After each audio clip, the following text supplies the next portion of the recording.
Thanks for tuning in to the Lean 911 podcast, where you'll have a voice directly from the Gemba. I will rely on my 3 decades of Lean successes as well as my failures to answer your most challenging questions regarding your Lean transformation. I'm your host, Mark DeLuzio, President and CEO of Lean Horizons Consulting and the Principal Architect of the Danaher Business System. Looking forward to your questions. Now, let's go to the Gemba. Hi, Mark DeLuzio here. Welcome to episode number 22. And this is going to be part 5 of my problem-solving series, which this one's called Types of Problems. And I said earlier that there were going to be 5 parts to this problem-solving series, and there may be more in the future. Well, there will be another one. There'll be part 6 coming up after this one. But anyway, this one here, I want to talk about types of problems.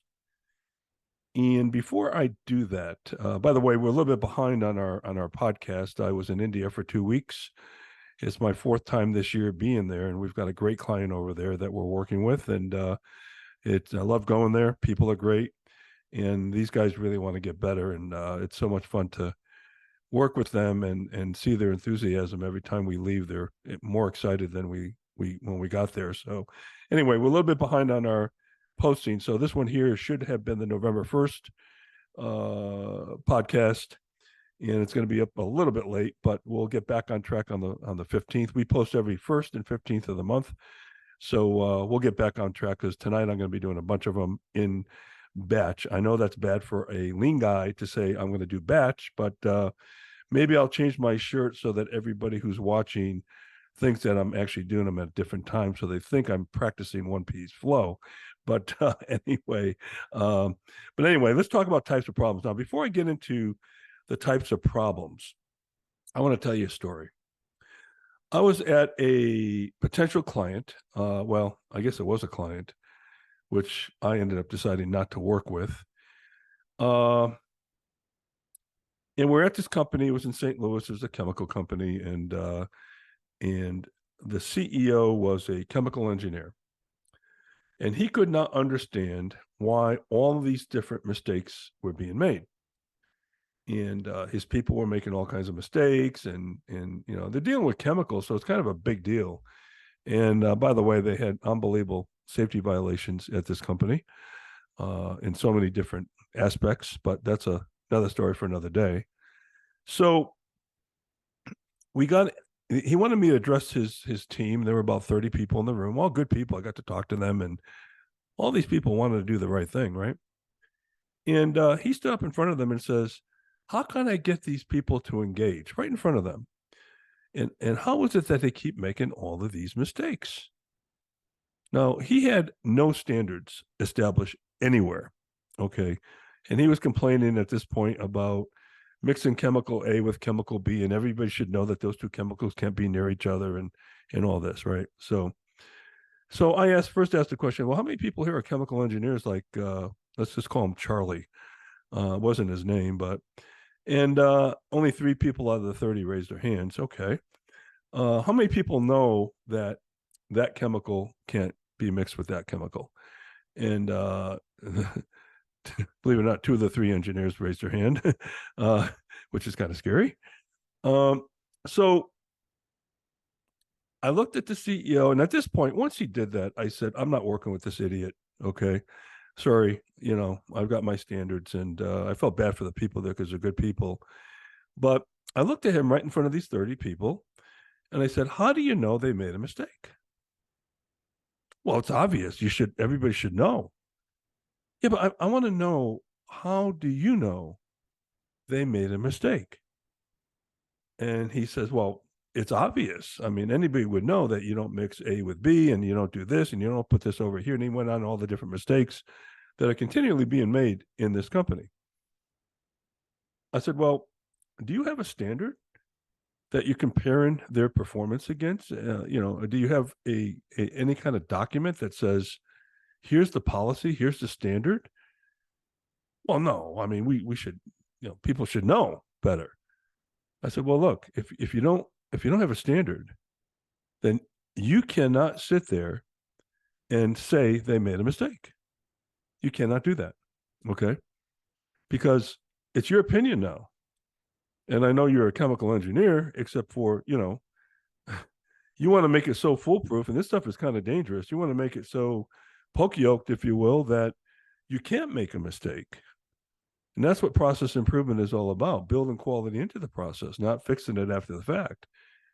And so this guy didn't get it, right? He wrote me some nasty emails afterwards. And anyway, he didn't want to pay me, which I basically ended up getting paid. So, um, but, I just wanted to tell you that story because how many times in, your experience have you heard somebody say, well, that guy really screwed up? And I want to go back to what Deming said. Deming said, I think he came up with a number like 94% of a company's problems are system problems, or what he really meant was process problems. And so there's a big difference with interrogating the process as opposed to, interrogating the person. Hey, Charlie, why did you make a mistake? What's wrong with you? You've been here for 20 years. You should know better. Or, hey, Charlie, um, I shouldn't use Charlie because that was the name I assigned to him. But hey, Bill, you've been here for 20 years, and how could you make that mistake? What's wrong with you? Right now, it's personal. He's defensive. Or hey, Bill, look, you got 20 years experience on this process. This process isn't working.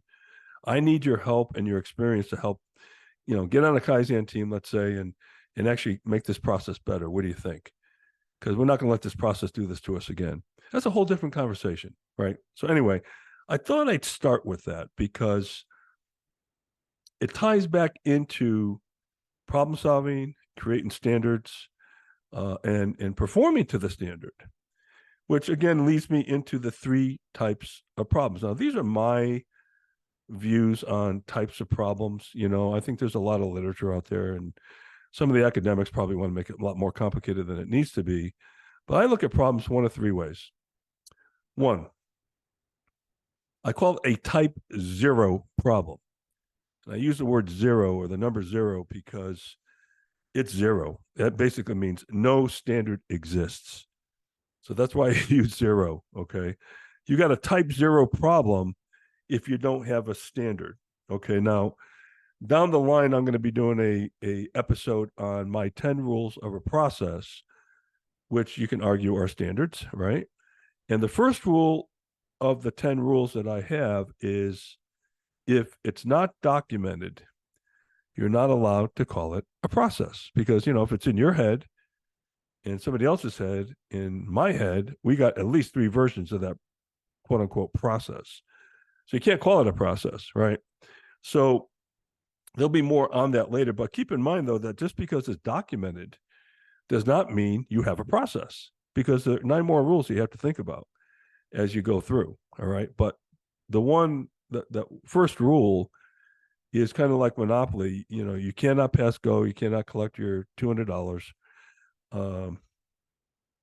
And so, do you have a process? So many times you walk into a company and they say, hey, we got to solve this issue. Well, show me the standard. Show me the process. Well, we don't have one. And how many people out there have done process mapping or value stream mapping, and you get, all the constituencies in a room and they argue about how something works. That's not what happens over there. Yeah, it does. They do it every day. I didn't know that. Well, geez, I didn't know you needed this. You didn't talk to me, So this goes back into value stream management and all that other stuff, right? But when you look at many times, companies as a whole just don't know how their company works. They may know their little area, but they don't have a good picture of how it all ties in together. And this goes back into a discussion I've had in other episodes, and and I'll talk more about it later. Is you can't create great functions. If you try to optimize a function, you'll sub-optimize the enterprise, right? So everybody's in their little space doing the best they can, all with great intent, but they're not looking at the big picture. So you get all these arguments and debates when you do a value stream map, or when you do a more detailed process map. And but at the end of the day, you got to ask yourself, when you have a problem, what type of problem it is. Is it a type 0 problem? I don't have a standard. Okay. And I'll talk more about that later in terms of what you need to do about it. A type 1 standard would be a standard does exist. It's documented, and I've got some rules in terms of the merits of documenting something in words versus visually. I used to work for Lego, and the instructions we gave in the Lego kits were universal. Whether you're in Japan, Saudi Arabia, America, India, it doesn't matter where you are, they can put Lego together off the same set of instructions because it's all pictures, right? And we actually have an exercise that talks about how quickly you can put a little Lego model together versus somebody doing it, based on words. Okay. So, but anyway, do we have a standard? Yes, we do have a standard. So it's a type 1 problem, but it's not being followed. Okay. And we'll talk more about maybe why isn't it being followed a little bit later. So I have a standard, it's not being followed, or that's a type 1 problem. So type 2 problem would be I have a standard, but it doesn't give me the sustainable results that we intended with this particular standard or with this particular process, right? So a standard exists, but let's just call it, maybe it's a bad standard and it needs to be improved. So type 0, just a review. Matter of fact, I'm going to share my screen and show you this. I've got it on a slide for people who are watching on video. Let me share my screen for a minute. And as you start looking at these problems, it really is helpful for you to understand what exactly are these types of problems, and it helps you think through what it is, what course of action you're going to need. All right. So anyway, let me share this screen with you a little bit here if you are watching. And all I'm doing here is just kind of putting a slide up that says type 1, type 0, 1, 2, and 3 standards. It's just a little visual for you to look at here. Okay. And again, type 0, no standard exists. Type 1, standard exists, but it's not being followed. And type 2 problems are standard exists, but it's poor standard. All right. Asking yourself that up front is really key. Why is it key? Well, if you have a type 0, problem where no standard exists, that sort of suggests you have to do a Kaizen and actually create the standard, right? Because it doesn't exist. And you're going to find that, if you got 10 people in a room, you might end up with 20 different versions of how that process is being put together. A type 1 problem is interesting because this is where the hidden factory kind of comes in, right? And the things that happen around the standard that nobody knows about. And remember, I've always contended, and I talked about this in an early episode with problem solving, that solving problems at the lowest level, your best consultants are your operators and people closest doing the work, right? The further you get away from people who are actually doing the work, the less likely the quality of the solution. So that's why I don't like, executives doing what I call conference room, boardroom Kaizen, where they're trying to solve a problem when they're not only, 5 or 6 levels removed, but sometimes 5 or 6,000 miles away. So and remember, my friend John Shook told me that Toyota had a policy when he worked there that said that if you have not observed a problem, you are not allowed to opine on it. You have to personally observe the issue, the problem, okay, at hand. I thought that was interesting. How many meetings would you guys get out of if you followed that doctrine? So now you've got a standard, type 1 problem. You've got a standard, but it's not being followed. Well, now you got to ask yourself why. Why isn't it being followed? And there's a number of different reasons why it may not be followed. One might be the people who created the standard weren't the people who have to use it, and we didn't involve, let's say, operators or the users of the standard. So now this standard is being forced upon them. And I don't give a darn if you come up with the most elegant, perfect standard process, whatever you want to call it. If you're not involving the people who have to use it, it will be rejected because you didn't get their buy-in. It doesn't matter how good it is. You can cure cancer and they'll reject it if you don't bring them into the process. Okay. So that's an important part, right? And by the way, the quality of the standard is going to be so much better when you get the people who know what's going on. And again, those are the people on the line that really know what's going on. And I think I told you about a story in the solving problems at the lowest level episode, where I went to England and they weren't involving the operators, and it was the operators that solved this particular unbelievably nagging problem that they had. I had to fly all the way to England to just ask the dumb question: did you involve the operators? Right. So anyway, so it could be that you didn't involve the operators and they're not buying into the standard. Okay. Or it could be that the people who created the standard did not consider, everything that they needed to know to do this particular job or process or whatever. And it is a bad standard. Okay. Which brings you to a type 2 standard. Or it could be just standard discipline. Many companies I've walked into, just don't have the fundamental discipline to do what you need to do to adhere to a standard. And this is where it sort of verges in on daily management. And are we able to sustain and have the discipline of following the things we say we need to follow?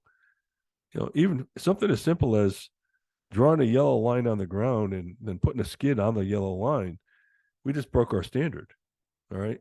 And that sends messages all over the place that standards don't really matter. If you're like the chemical CEO, yeah, unless something really happens that's catastrophic, then it's a big deal. And then he'll call you on the carpet on it. But if things go right, he doesn't care. All right. So even when things go right, if we're not following the standard, we should call that to the bring that to the forefront and find out why isn't the standard being followed. Okay. So there's a lot of issues here, and there's probably more, but this is again where you're going to get the hidden factory, and you're going to get the people who work around your standard. And when I say your standard, because you'd involve them, right? Okay, that's and by the way, you have not put a system in to detect abnormalities from the standard so that it's at a glance and it's visual. Right. That's another part of my 10 steps, 10 rules of a process is can we easily detect when the standard's not being followed? And then that leads us, of course, to the last type of problems, type 2, which is the standard exists, but it's just not a robust standard. It's just not going to get you to where you need to be. And again, a lot of times that does happen because we didn't involve the right people in putting the standard together. Okay. So it's important for you. And what would you do in that case? Well, what you would do is you do Kaizen on that standard to make it better. If it's process mapping, you do the as is and to be, or value stream, the current state versus the future state, right? And understand what it is we need to do. And maybe you have to do Kaizen on one part of the process. You got to look at this, and I wouldn't recommend whacking in a bunch of value stream maps every time and process maps. These are all diagnostic tools. You may look at a standard and find out that 90% of the issue in the process that you created is in one part of the process. And maybe that's where you have to focus your problem statement and go after that particular part and aspect of the process. Okay. So, and by the way, I'm using process and standards as interchangeable here. So I hope you caught on to that. But anyway, we need to up our game in the standard. Now, every standard that we create will be imperfect, right? And one of the things, of course, and one of the rules of Kaizen that I talked about in one of the previous episodes is you can't let perfect get in the way of better. A lot of times we go into stagnation in getting that last 5% covered in a particular process and nothing changes. And then you lose steam. I'd rather have 70% of the issue solved with a standard and then continue Kaizen going forward to move towards 100.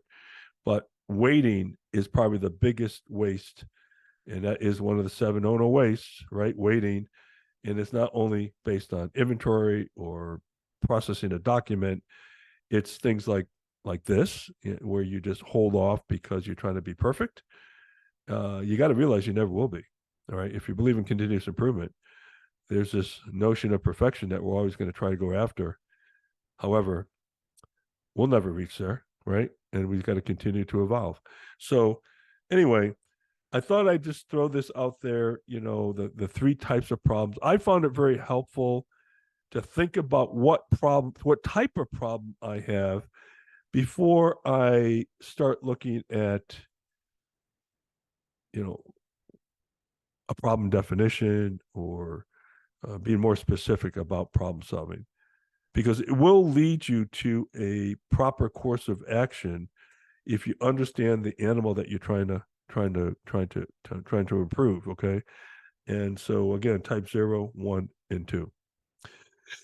So I'll stop there. Our next problem solving problem episode will be episode 23, which I'm going to record next, and it's about challenging the status quo, and to take a line out of Ronald Reagan: trust but verify.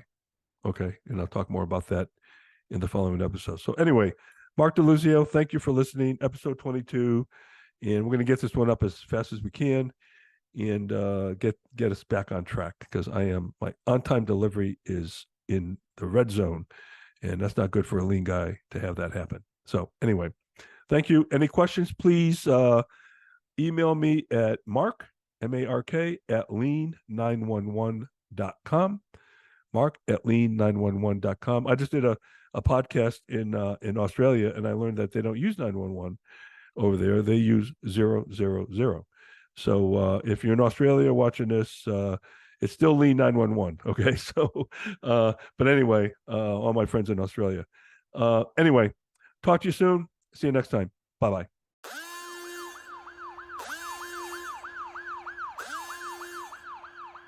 Thanks for listening to the Lean 911 podcast. I'll be happy to address your questions or feedback on future episodes. Email me at mark@lean911.com.